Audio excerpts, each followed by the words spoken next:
Jai Hind, Jai Bharat, and welcome to Dev Talks. This is Aadi.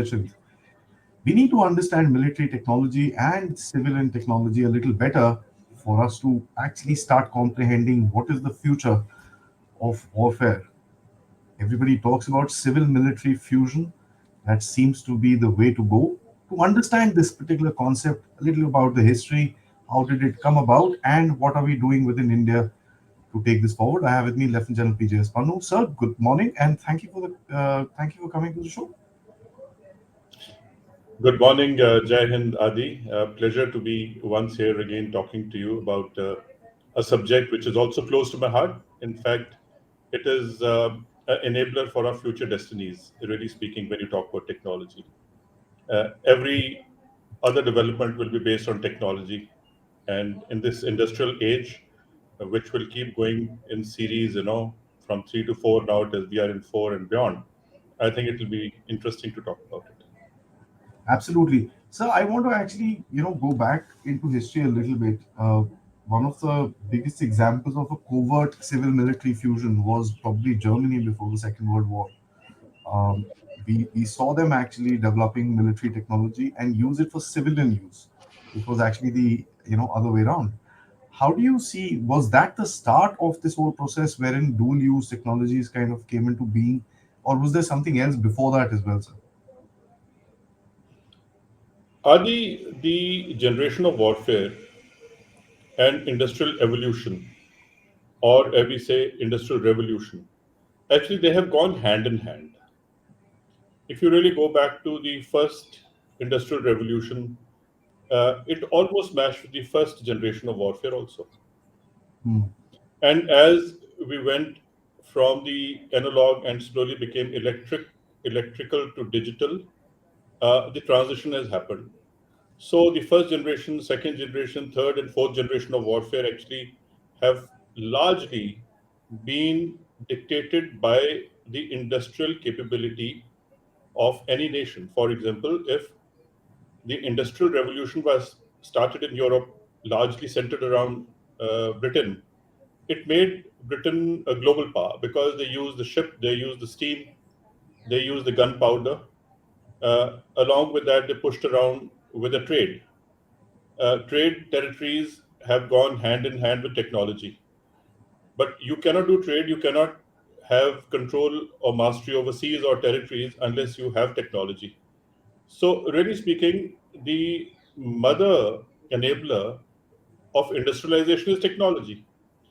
And if your population is educated in science and technology, which they can actually convert to good industrialization, and once you need to capture territories for the simple reason you want to project your trade lines beyond your own territory, a true model of East India Company. They came here because they were enabled to come here. They were empowered to come here. They used gunpowder. East India Company was better equipped militarily because of better weapons and equipment that they used. And more you interplay with outside world, better you shine in diplomacy and statecraft because you have to then deal with different type of people. In India, we did not go out anywhere, so we had to deal with people in our way, in our traditional methodologies. Whereas the British went all over. They went to Africa, they went to Southeast, they went all over, and they mastered the art of dealing with humans differently at different places. So their statecraft and diplomacy and military and technology all became one monolith. Whereas we were selectively handling the invaders, initially the Mughals and later on the British, and whichever way we had to deal with them in home ground. And really speaking, all that empowered the foreigners to come and rule us has been spoken about. And similarly, you talk about Germany. The war machinery of Germany was built because they had good industrial base. And first they decided to declare war. Then they decided that they need to motivate their own people. And Hitler started selling the superiority of the German race, who should actually, by right, rule the world. Once they were indoctrinated, and today also we talk about psychological warfare, first you have to prepare your own people psychologically to dominate the world. You motivate them, build militaries, build industry, build enabling technologies, give that to the military. And really speaking, the tanks really came out of that. And the way the tanks were modernized during the Second World War, uh, they captured the larger part of Russia, which was more relevant Russia, that is towards the European Russia. So you're right. Unless you have good industrial base, and China is also doing the same thing. First they build the industrial base, and then they build the military. It doesn't happen the other way around. In India also, if we want to modernize our military and we don't build an industrial base, obviously today the CIPRI says that you're still the largest importer of military hardware because you need it, but you don't have it. So what do? You import, and and economically you get even more weaker and exploited because a you get poorer technology, and secondly you don't make money off those imports. Somebody else makes money. So your income taxpayers are working hard only to make sure that the money is ultimately given to those people who possess technology and industrial bases. That's, I mean, I guess the crux of the whole game, sir. But as you mentioned China, and that's an interesting example. Now, China has two facets of technology. One, of course, they've got some amount of developed technology of their own, which every country has. That's fine. The second part would be, of course, the plagiarization of this thing, which they have incorporated into their own military industrial complex. Now, a lot of times, a lot of people actually say that why couldn't we? Because we also had a lot of platforms and stuff like that. For an industrial base, as you say, sir, what would be the primary requirements to kind of actually point it towards defense industry, as per se? And then, of course, will be a outcome would be a development of technology and various other things. What would be the baseline, sir? I think it is also the DNA of the nation which first works. The will to do it, the plan and the policy alignment. Uh, if the work is done in a monolithic manner, that it is decided and it is implemented, you want to actually bring down all the hurdles. You don't allow people to obstruct you, whether it is within or outside the country. Uh, I think China showed up in a very strategic manner that they pose no threat to the world and they're good workers. And also, I think selectively they played dumb because of the language, that they won't understand English and they will not rule the world. Uh, Today, whole world is learning Chinese. I mean, Chinese people thought, about 20 years back will not be able to do much because they cannot deal globally because of language. But yeah, they have to deal globally now. People learn their language and deal with them. Similarly, when the Western world, led by America, started investing in China because of cheap labor, their policies were very welcoming. The complexes, industrial complexes, the size of the units, and the discipline with which they worked and produced became so big that America increasingly kept pumping in more and more money into making sure that the production is outsourced. American production is outsourced to China.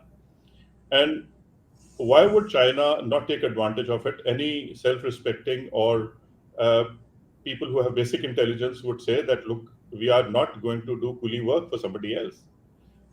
They started doing reverse engineering because the designs would come from elsewhere and they would develop and manufacture here. So things started with assembling. Things started with some supportive or enabling technologies. You don't take the main niche technologies, but you have enabling and supportive technologies which you can start innovating. And increasingly, if you show that you have some amount of R&D ability, so the Americans would say, okay, ठीक है, this is the lower end of technology, you innovate. And they started innovating. Once you start innovating, they also started investing in education. Today, in China, they have more number of science and technology graduates than the United States. Uh, they have a culture of studying abroad and coming back and working for home, for China. We have exported manpower. They did not export manpower. They imported the technology and used the same skilled manpower to build China. All the IITians in India, largely, if you look at it, the Indian skilled workers or white collared people who are into science and technology and great innovators are not sitting in India.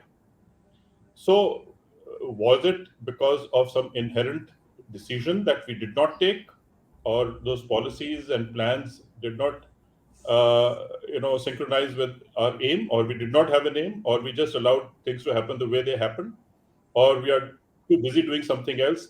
I think we need to get busy to make sure that we attract joint ventures, we attract investment. There is more production which happens in India, even if it is initially outsourced to us, is fine. We have to make sure that our skilled workers don't go out. IIT basically makes human resource for working in India. We have a lot of research which goes on here, but we don't have any labs. Now, in the last couple of years, the government is investing very heavily in labs. We don't have then testing labs. We don't have standardization. So all those things have to make one big conducive environment for our homegrown technology or technology which comes from outside. We improve it, we develop it. Our R&D is also of not that standard. We do very basic R&D, and we are stuck at three things in R&D also. Uh, we don't have the materials. The rare earth comes from outside. We don't have the capability to fabricate, partly design and fabricate electronics, and semiconductor is one big example. Also, we have not been able to innovate the power, say batteries for that matter. Uh, the materials are not there. We have not innovated enough. So I think all technology largely is based on three pillars: power, materials, and electronics. And of course, around that is environment. And then we have to make sure. I'll give you more examples of why I say what I just said, of power, military, and power, materials, and electronics. I mean, I just honestly have got stuck when you said power, material, and electronics. I mean, if you look at it, any particular thing that we are working on, off the top of my head, I mean, aviation, we've got issues, power, materials, and electronics. I mean, you can pretty much break it down in that particular aspect. I think that's a very interesting thing for a layman to understand where we've kind of fallen short, sir. Sir, having said that, now moving forward, you also alluded to the factor that China had a lot of aid. I'm not talking about financial aid, but aid in terms of its development.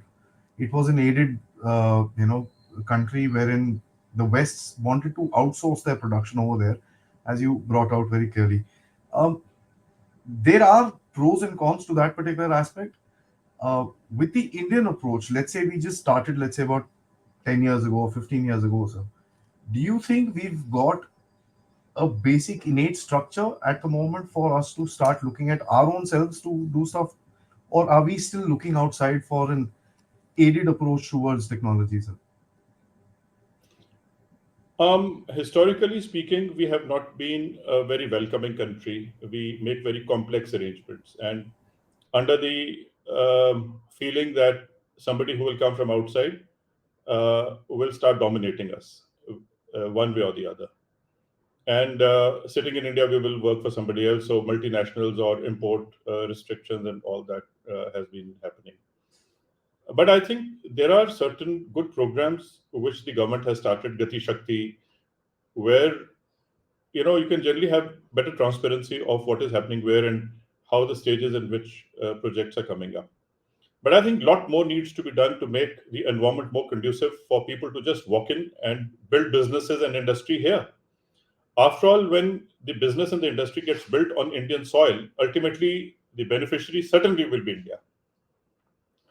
Today, we don't have that kind of a poor security system, or we don't have that kind of a vulnerability that a ruler from outside will bring his army along with the industry and start pushing our own people around here and there. We have very strong military. This is the first time we have the national one military, and not so many small rajas and maharajas and princely states fighting with one another.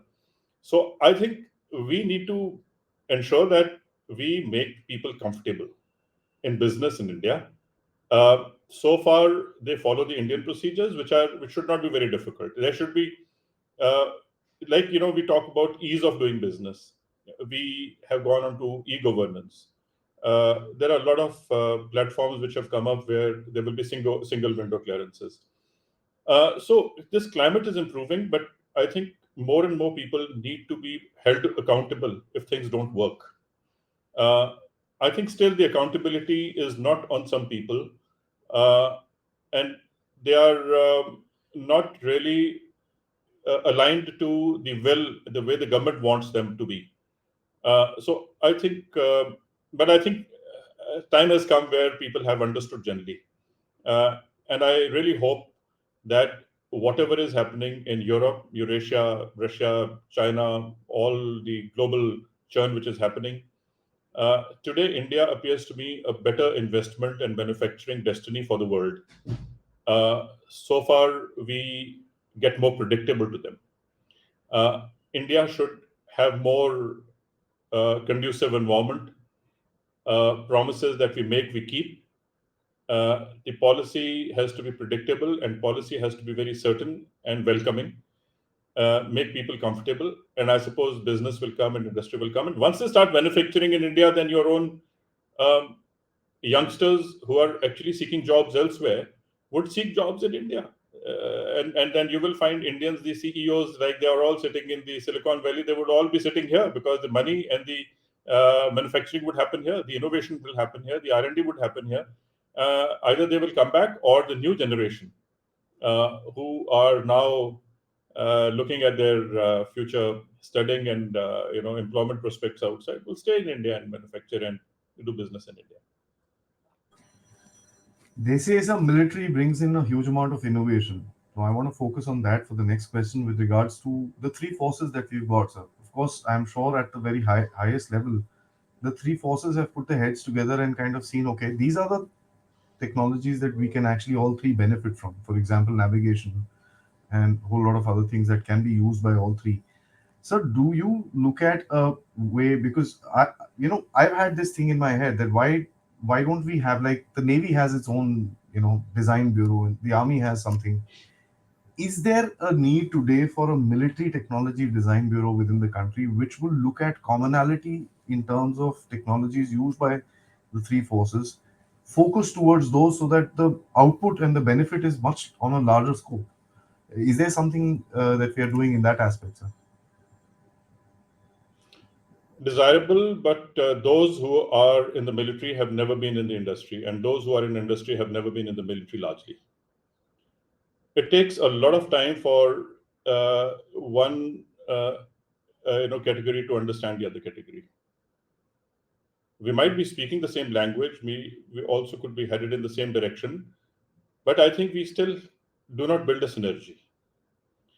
Uh, Sometimes military does not understand that you already have in India something that you're looking for, but where is the area where you can sit down together and talk about it in the same language? Sometimes the industry possesses something even better than what the military is looking for, but they don't know where to look around for that technology. As far as industry and the business ecosystem is concerned, the military industrial complex largely is a decision maker in the Western world. In fact, the democracy of America is corporate democracy. It is one big business house called a nation. Most of the decisions and policies, whether how to deal with other countries, also even to project with their forces into certain areas or not, is also based on how will it benefit the American economy or American business. Even reconstruction programs, the war waging itself, what technologies will get tested there, what technologies will get deployed there, and the business of warfare uh, and the business in warfare, I think both have to come together, but the directions are different. The military does not want to really get associated with business, and those who are in business have no idea that they can provide for and make money out of it. And both sitting together look very unethical. That how can a military officer be looking at the military industrial complex as a business proposition? So I think the ecosystem needs to really come up in a manner that the industry consortiums have to sit together, militarize their own understanding of philosophy, operational philosophies and doctrines, start producing for the world, serve the Indian military en route for them to achieve global industrial standards as far as military hardware is concerned. In fact, Baba Kalyani did the same thing, Bharat Forge. He started producing world class guns, and why would Indian Army not pick them up? So, largely we start looking around at what the Indian military wants, and we will produce, and the scales of economy are not good enough, and then we don't know whether how much money will that they will be ordered or not. I think one has to look. America doesn't look at exactly what the American military wants. America produces for the world. They push around for the world. They provide for to the entire Western NATO needs. In fact, one of the NATO requirements is not only to extend their geographical reach, but also to have their military industrial complexes reach every place. And China is also doing the same thing. China pushes around territorially because they want the weapons to be sold and money to be made. Belt and Road Initiative was actually outreach to make money by making sure that your enslaved clientele is only dependent on you. Give them money and then service them with more and more debt and say you paid at my. So now the digital currency or currency basket also being disturbed is also going to pose another challenge as far as the global balance of power is concerned. So I think it is just not one thing. One thing leads into another. I think it is very big web where the diplomats, the statecrafts, the politicians, the military, the industry, the business, everything, everybody provides one ecosystem. Earlier, they were considered to be different ecosystems, and one it is one monolith. And therefore, national security strategies got to be built around that, and not only how to defend the territory of the nation. I think I must say, sir, with your permission, I'm going to borrow your analogy about America with regards being one big corporate as a nation. That's a very interesting note because the Americans call the Russians one big gas station masquerading as a nation. So there's, that's an interesting analogy which is there. So of course, and it makes a lot of sense actually because their aspect about their military is about let's make money out of it. Why not? Uh, so that brings me to a second last question, which is the thought process. Somewhere down the line in India, arms have always been considered to be dirty. So a lot of people don't look at military technology where, nahi yaar, there's, something will happen and this and that. How do you change that mindset within the country? That and you give a very fine example of Bharati Forge, who's been able to actually do, I would say, pioneer in a certain way with regards to a thought process, change in thought process itself. How do you get more people to do something like that, sir? I think people are passionate about it. Uh, Wherever some business uh, houses have made money uh, in different fields, they want to enter defense, but they don't know how to enter defense.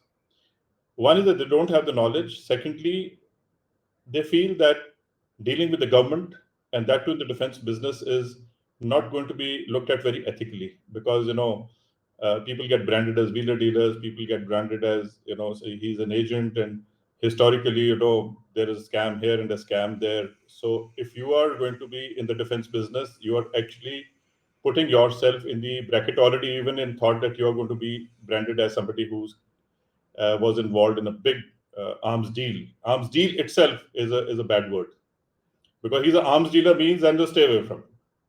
Now, so I think the change of terminology and understanding is also required. I mean, after all, when the arms have to come from outside, you have to pay money, and therefore every business is a deal.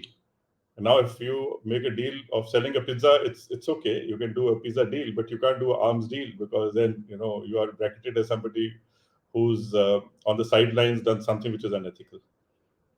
Today, I think in the digital era of transparency, if the policies are very clear, if the way you follow the rules and I think more and more it is getting very more collaboratively transparent, that both those who are stakeholders also getting more transparent, they put out the needs more clearly, they could do better job of it, and those who are going to bring in something also need to be more transparent. But I think the trust factor here is that I don't have the technology yet, I want to sell it. So what happens is that you are actually borrowing design from outside, or you're assembling in India and calling it make in India. So all the components are imported, but you put a good screwdriver job and put them together and say assembled in India cannot be seen as make in India. So the indigenous content is being spoken about. So I think more and more Indians start making attempts, but the cost of failure is very high because the ticket size is or cost is very. So if you want to do any other business, you want to be a cloth merchant or something like that, you can clear your stock any which way if you're not successful. But in the military, the ticket values are so high that the cost of failure cannot be tolerated. So therefore, people don't go into it. In fact, if you really soul search or look around, how many venture capitalists want to invest in defense companies or defense startups? Close to zero. Why? Because they say, oh, you will deal with the government tomorrow, the policy will change, and what will I do? I will give you money, you will fail. Because largely, how many startups who go into defense have failed in the past has set a precedent not to encourage people to invest. I think all that should change, and I'm sure slowly it is changing the way the environment is. More and more people will come because it is now getting more ethical. Policies are getting more clearer, and this is also the need of the hour, I think. The ethical aspect of it doesn't. Every Indian rings with it. When you say arms dealer, it's like, nee, nee, nee, yaar, arms dealer. That's something. So, which brings me to my last question about an ecosystem. We spoke about a mindset. You've hinted about an ecosystem. An ecosystem can also mean a capacity to produce for others apart from ourselves. Uh, is there one of the reasons why a lot of people don't get into defense is just my humble understanding. Please, you can critique and correct it. Would be the factor that everybody thinks, yeah, Indian Army ko kitne chahiye honge?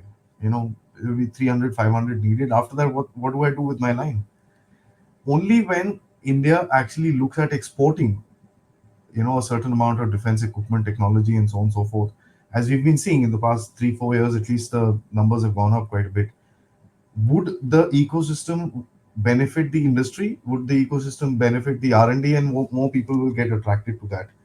How do you think, one, we are doing on that particular aspect right now, and how do you think we need to build on that ecosystem so that people realize, the outflow can be much larger than just the Indian Armed Forces? Adi, the first step is that if you start only then will you grow in that direction. Okay. So a lot of people don't even start and they keep talking about it. The second thing is that when you step into this business of building a military industrial complex and want to serve the world, there will be two challenges. That would you be able to compete with the Chinese or the Americans or the Western, equipment manufacturers and put your price which is more competitive. uh, who will support them? Suppose they want to undervalue and capture a market initially, and then later on, who is going to bear that financial, delta of that? I'll initially subsidized, and once my equipment is proven. But even if you do that, if your equipment fails in quality, then even that subsidized value will never be reclaimed or never be brought. So that is the challenge, that you have to make sure that whatever you do well. You use your own land and skilled labor which is cheaper elsewhere, but the quality cannot be compromised, and cost competitiveness and the quality competitiveness is going to be the deciding factor how we can do the business in the world. But having said that, I think the initial hand holding can be done by the Indian military. But I'm not saying, I'm not representing the Indian military the way, but I'm just saying when Atmanirbharta and indigenization being spoken about, the indigenous content, you will obviously have indigenous content. And I think initial acceptability will be by the Indian forces only because your IC content was higher, so therefore they accepted your orders. But if you've got to become more competitive, then those forces will come in, as I was describing earlier. That you've got to become globally competitive and globally, acceptable. That's I think the key which will actually build, and it's probably it's an edge. And all this, I think, revolves around the amount of research that we can do in terms of technology and in terms of cutting edge systems which will actually give us the edge over this particular thing. Whatever one may say about Russia, one does realize that their R&D has been able to hold up in certain aspects actually cross the Western standards.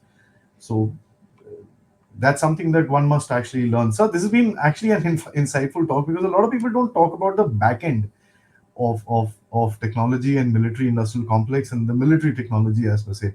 We talk about 90% of the times military discussions about technology is okay, we need this, we need this, we need this.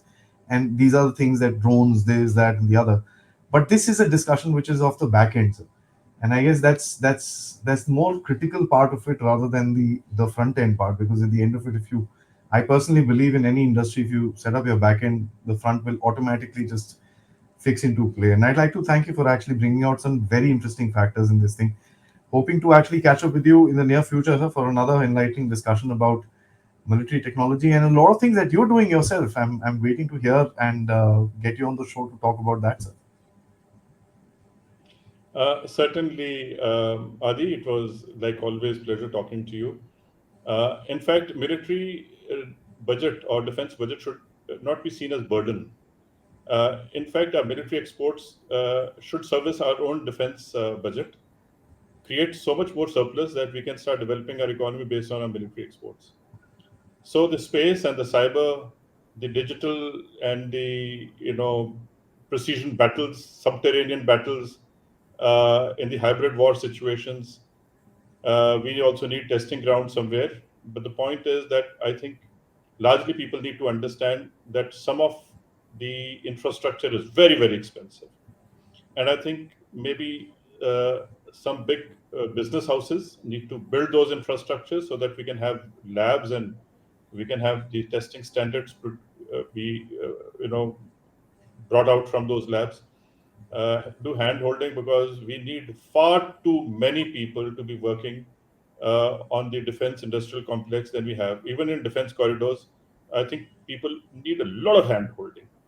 Uh, the consortium approach is extremely important. It is only then collaboratively, because every piece of equipment has many parts with so many different types of technologies. They have to be built together. So you cannot build one thing all by yourself in one business house or one industrial complex. There are far too many ancillary units with very high tech capability, very highly skilled manpower, which have to be brought together. And I think the startups uh, who actually are based on very heavy research and development and patents. In fact, the number of patents will dictate to you how many future Indian technologies would make business grow, how many unicorns will come out of it. If we are not having too many patents, obviously we are not having Indian technology and we will continue to import.